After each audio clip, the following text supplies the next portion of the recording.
राजसेव्यमान पावनाङ्घ्रिपङ्कजं व्यालयज्ञसूत्रमिन्दुशेखरं कृपाकरं नारदादियोगिवृन्दवन्दितं दिगम्बरं काशिकापुराधिनाथ कालभैरवं भजे।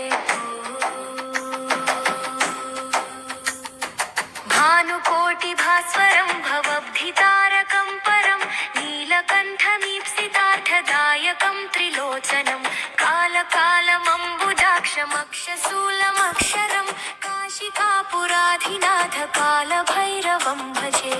कालभैरवं भजे, कालभैरवं भजे। शूलटं कपाशदण्ड